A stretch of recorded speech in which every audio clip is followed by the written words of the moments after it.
Welcome. Thank you for tuning in today, and welcome to Yesterday's Memories, brought to you by Channel 7 on your cable TV here in Phenix City. I've lived in Phenix City all my life, in business, moved away a couple of times, but I always yearned to come back home. And my wife and I, we've been married 52 years, and we have 3 boys, but I wanted them to grow up the way I did. Here in Phenix City and so forth. So we moved back when our oldest son was in the 1st grade. And I've always really been interested in local history. And, in the old days, and I say the old days, I really grew up in the late 50s, basically the 60s. And, you knew people by where they lived. When you met somebody, you'd say, well, where do you live? Well, I live in Pumpkin Bottom, or remember Sugartown, or I live in North Phenix City. And it was Girard. We don't say Girard no more, but it was Girard. And actually Girard was at one time was a lot bigger than Phenix City. Or I live in Tin Top City. That was out by Rossell Bay, in South Phenix City. Even had names like Slop Jar Alley, where our amphitheater is today, and Silk Shirt Alley, right around off of Brickyard Road, and Helen Drive, or Golden Acres, or whatever. And basically, all of that's basically gone. When you'd catch a bus, for instance, in Columbus coming back, had buses West Phenix City, South Phenix City, North Phenix City, or whatever, and that sort of thing. But Phenix City has and always has had a really split record of naming our town. It's been called several things over the years. And one thing that just amazes me, all the confusion and crime at one time we had in our city, that you would think that the state archives would have more information about Phenix City or even Russell County than any city or county in the state. But actually they have less. They have less history about Phenix City at the state archives, and also Russell County, because it was sort of a closed off section of the state. But I love Phenix City. As I say, basically lived here all my life, and born and raised here. And I like to say, I was Phenix City bred, and when I die, I'll be Phenix City dead, because we already got our gravestone here in Phenix City. But today we're going to talk about Phenix City, how that Phenix City really got the name. We've heard Phenix City at one time was called Brownsville. It was called Lively, and you had names in Phenix City, and then you had names in Girard. And then you had North Girard, and then you had South Girard. But Phenix City was merged. Actually, the state line, or not the state line, but the county line was right up where, and it was called Line Street, and it was 15th Street North. Lee County and Phenix City, Russell County actually swapped land. The county line stopped at right where Elite Cafe is today. There's a street, 15th Street North, right in front of it. Up until 1932, Lee County was north of Line Street, and everything south was Russell County. And I've heard all my life people talk about Brownsville, down at the 14th Street Bridge in the town of Brownsville. No, everything, as I said, north of that. Brownsville was where Booth's Drug Store is, and that area today, and that was Brownsville. It was a community, and there's no history written. The only thing we have about Brownsville is some legislative acts, for instance, in 1898. But that's the only history we have of Brownsville. It was in Lee County. I worked with a gentleman for years, and his mother, years ago, she lived on South Railroad Street, was born there, and lived in that area. And she went to get her Social Security, so she had to go to Old-Blacker. Okay, so several dates we want to remember, because this is so confusing, and it always has been, about how Phenix City got their name. you know, most people, and I've heard all my life, Phenix City used to be Brownsville, without even mentioning Girard. But several dates to keep in mind. Now, Russell County came into being in 1832.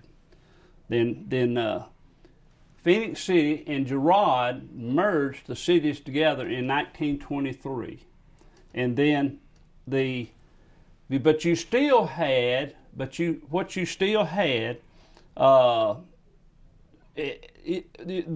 line, or the county line right there at Elite Cafe, which I mentioned a few minutes ago, up until 1932. So Phenix City came into being as a modern corporate community in 1923 when it consolidated with Girard. Remember that you had Girard and you had Phenix City, and they came into being, or merged, in 1923. And then it came into being at a time when Columbus itself pioneered a settlement prior to the end and short time after the war between the states. There existed on the Alabama side of the Chattahoochee River a small cluster of dwellings north of Girard, north of the Girard community, where the employees of the Eagle and Phoenix Mill live. Now, at that time, early on, you didn't have the Dillingham Street Bridge. When Columbus came into being after the war between the states and so forth. So you just had a crossing right there at the 14th Street Bridge.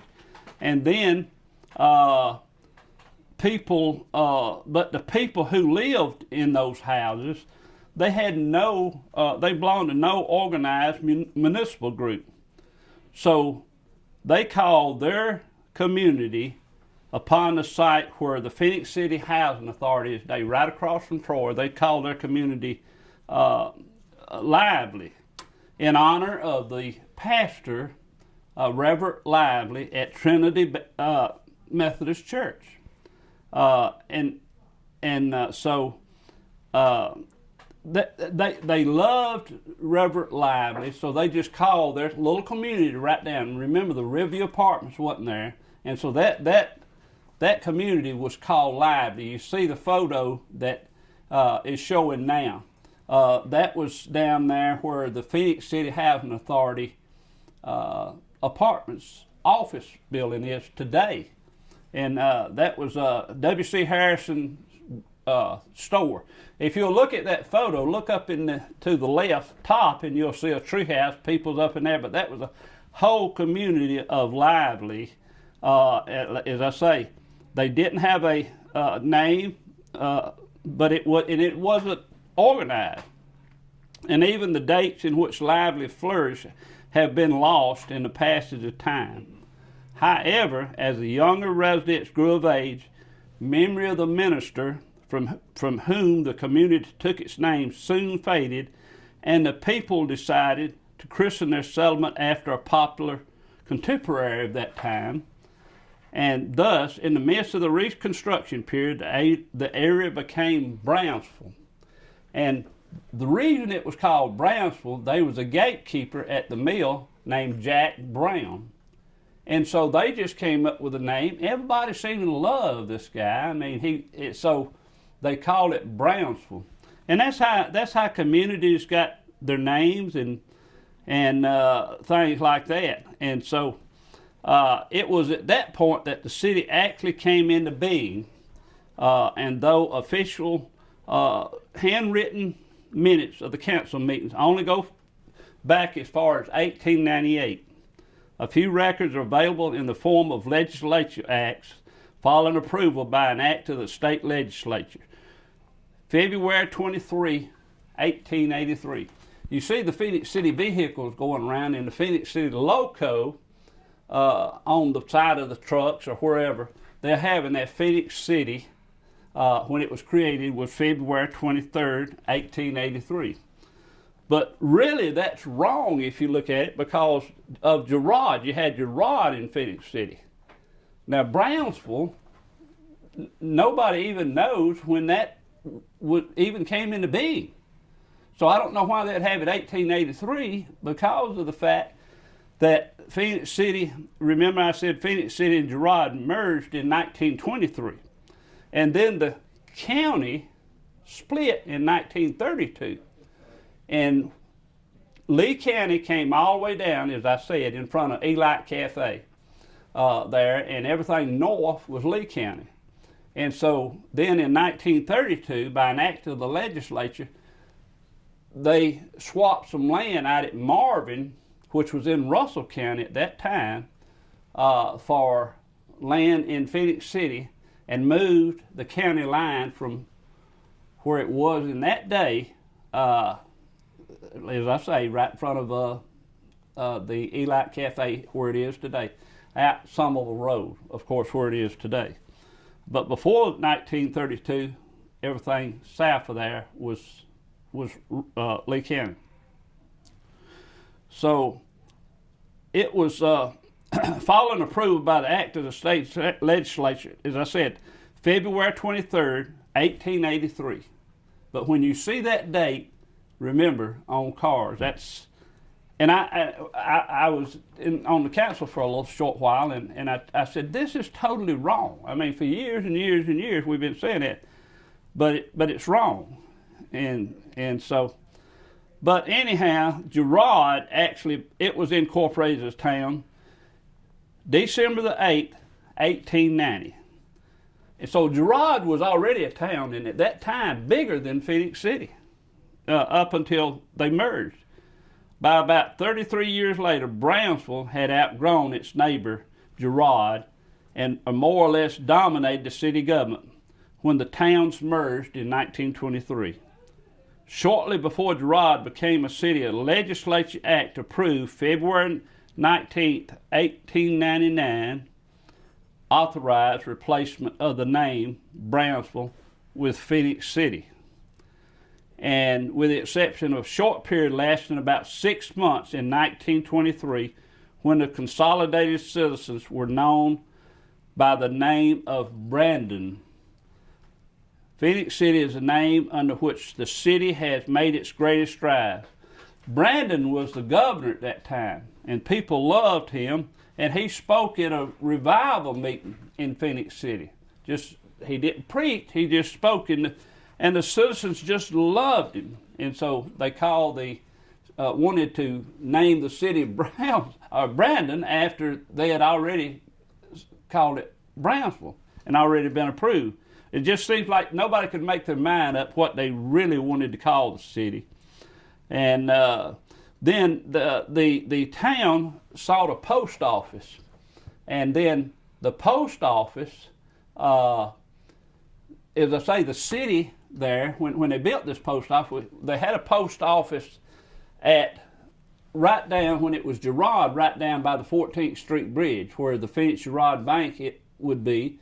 But then they got a new post office, and of course where the post office is today in 1938. And then they wanted to know what they submitted the name Brownsville, and so they already had a Brownsville in Tuscaloosa County, and so after it had already been called Brownsville, and they were going to name the post office in Brownsville, the post office in Brownsville. And so in those days we didn't have zip codes, and so we had a Brownsville up in Tuscaloosa County, as I say. So the government wouldn't let them name it the post office Brownsville. So the post office called it Night Station, and so and actually the reason they did that was in honor of the guy that ran the depot at that time, and so after they called it Night Station for a short period of time, but the city council retained the name of Brownsville, but named the post office Lively. Now, as I say, this is so confusing, and I hope I don't lose you here. But the citizens wanted to name the post office Lively, which they did for about 6 months after they had to change the name of Brownsville. The building was located at the foot of 14th Street, a few blocks from where the old post office is today. They never officially, the city was known by yet another name, as I said, Knight Station, for a short time in 1890. But when the Phenix City management of Columbus in the Western Railroad, which is now part of the Southern Railroad, and we're going to talk about this on another show about where they, the Ingersoll family was part of that made established a railroad community here in Phenix City, a railroad which later sold to the Central of Georgia Railroad at that time. But the depot, after its agent, today, Phenix City has a firmly established name. However, many old-timers who lived in the southern part of the city, and of course they're dying off, still refer to, if they lived in Girard, as Old Girard. And then you had Girard, Old Girard, and then you had Moses Bridge, which is right down by the police station. And everything north of that was called North Girard. Everything south was called Old Girard, or South Girard. The double city loyalty is not surprising when it compares with the longevity of the two former townships. Girard originally was what was called Marshall's Reserve, and a square mile section of the land opposite from Columbus by the Dillingham Street Bridge, but of course the bridge wasn't there then, under the term of the treaty on March 24th, 1832, between the U.S. government and the Creek Indian Nation. This land was given to Ben Marshall, a half-breed chief. And Mr. Marshall helped the land for about 3 months, and then on June 19th, 1832, he sold it to Colonel Daniel McGovern of Harris County and Dr. Robert Collins of Macon for $35,000. The new owners purchased the land to establish a milling and manufacturing site. Though their intent was to complete with the industries of Columbus, their plans also included erection of a bridge. Remember, as I said, they wasn't the only bridge was the 14th Street Bridge connecting Phenix City with Columbus. So they wanted to connect a bridge there to connect the two towns. And then Girard, there again, Girard changed their name. Now we're talking all of this back there in 1800 to Stephen Girard, and that's how Girard got their name. He came from a prominent Philadelphia family, built up a fortune as a slave dealer. And, you know, the first county seat was supposed to be at Girard of Russell County, but they had plans to do that, but they never, ever built the courthouse in Girard. Never. The county seat was soon afterward moved to a more central location, which is now Crawford. And I wish I'd have brought a picture of that. It was at Crawford. That was the first courthouse in Russell County. And then the first court was held on October 14th, 1833, at the Girard residence of John Godwin. John Godwin, if you remember, was a contractor, and he owned a slave named Horace King, who was a genius in building bridges. Matter of fact, he actually built the bridge at Dillingham a little later on. But Mr. Godwin, he was a contractor with the assistance of his slave at that time, Horace King, conducted a blacksmith and a carpenter shop. A year earlier, in October 1832, Godwin's slave built the first house in Girard. That was Horace King we're talking about. And so this photo that we're showing now is the police chief. He was Charles Kennington. He was born, he was a police chief in Girard. Now remember, Girard and Phenix City before the merger was two separate towns. So the photo you're looking at now was Charles Kennington. He was born November the 13th, 1874. He died September the 25th, 1932. He died of blood poison at the age of 54. And he's buried in Girard Cemetery. The next photo you're looking at is his deputies. Because see, the city of Girard, before the merger, now you had Girard, you had Brownsville. But where the present jail is today and City Hall was the Girard. I just showed you the police chief of Girard. That was a small portion. I wish, and I've got a photo of that, of the old building, but it's got the date up there when that was at. And then there was other portions to the left and right that was constructed. But that was Chief Kennington and his deputies. But see, once and I just read where once the cities in Girard and Phenix City merged in 1923, Phenix City dominated Girard and had a little bit more population. And so Phenix City basically took over everything. And I'm fixing to tell you in a minute how the council was set up. But he lost his job, and at that time Girard had a population of 4,942 people. Phenix City was 5,432 people. So the total population after the merger was 10,374. So if the photo you're looking at now, we all remember the old Citizens Bank that was torn down several years ago that was there on the corner of Dillingham and Broad. And if you look in the photo, at the top of the photo it says Citizens Bank. And that was in Girard many, many years before it was tore down. As I say, Girard was a thriving town, had pharmacies there or drugstore and other things. But up from the ashes of this great configuration, Girard and Brownsville grew back to life. And from the rebirth of the name Phenix City in 1899, after the legendary phoenix bird of Egyptian mythology, which destroyed itself every 500 years and is born again from the ashes, came Phenix City, the name. And the name Phenix City at one time, there again, many years ago before the zip code, was spelled with an O.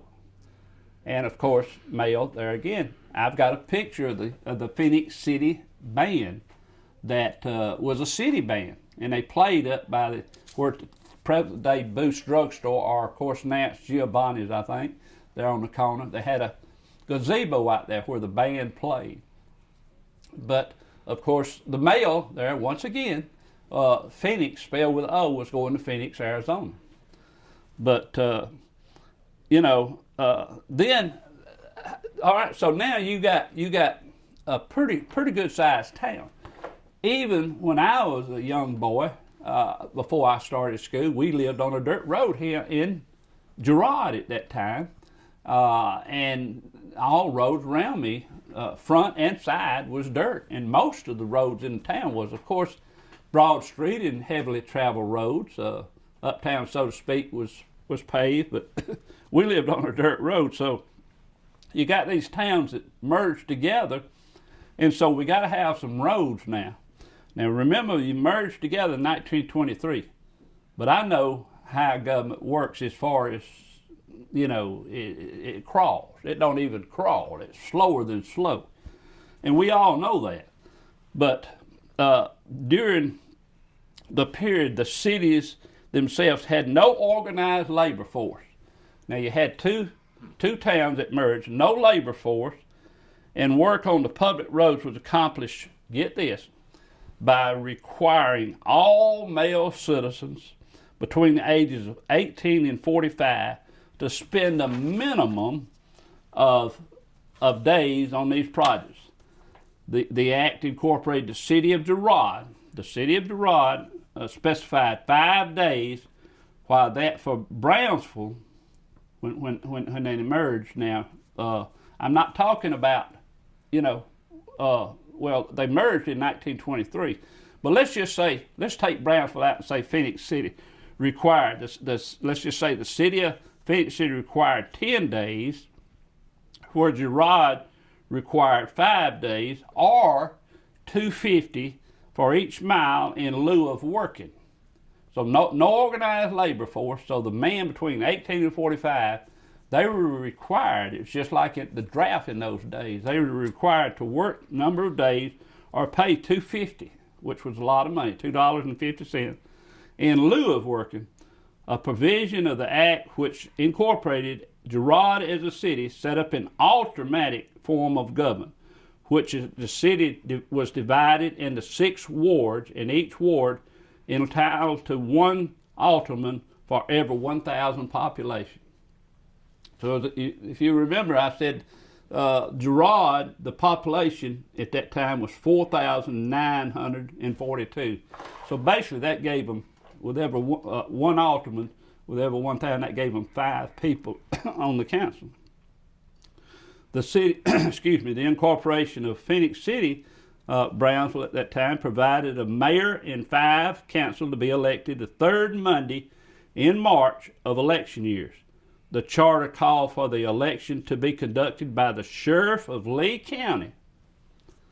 Now, I'm telling you, I know this is confusing, but this Brownsville, it required the sheriff of Lee County to pick a place out, a convenient place, and they existed side by side until they were consolidated. And because all of this had to be approved by the legislature, so they existed side by side until they were consolidated in 3 legislature's acts approved by Governor William Brandon. Remember, I said a few minutes ago that he was a governor at that time, and he spoke at a revival meeting, and the people just loved him. And that was on August 9th, 1923. And so the towns were separated by east and west lines that generally parallel what is now 14th Street. So everything south of 14th Street, as I've said several times, was Girard. Everything north was Brownsville, which is later on Phenix City. Girard was in Russell County, while Brownsville was in Lee County. Remember, I've said that you had to go to Old Blacker when you put in for Social Security or anything like that. When the 2 towns were merged, the resultant city included land belonging to both counties. So this Phenix City is always been so confusing, the history here, because you had a town that people lived in 2 counties. You lived in Phenix City, and then you lived in Brownsville, or you might say you lived in 2 separate counties. You lived in Russell County, or you lived in Lee County, even after the merger. So it took the act of the legislature to move the county line where everybody could just live in one central location for voting purposes or anything else. So then they had to, after that happened, they had to get up the form of government that would be good for them. So, Phenix City really, it became an entity in its own county. The first step the governor took after signing the acts merging the 2 towns would appoint a 5-member governing council. And so the council was made up of people from Phenix City and Girard. And so now there in Phenix City was retained as a new name because of the manner in which a principal act of consolidation was written.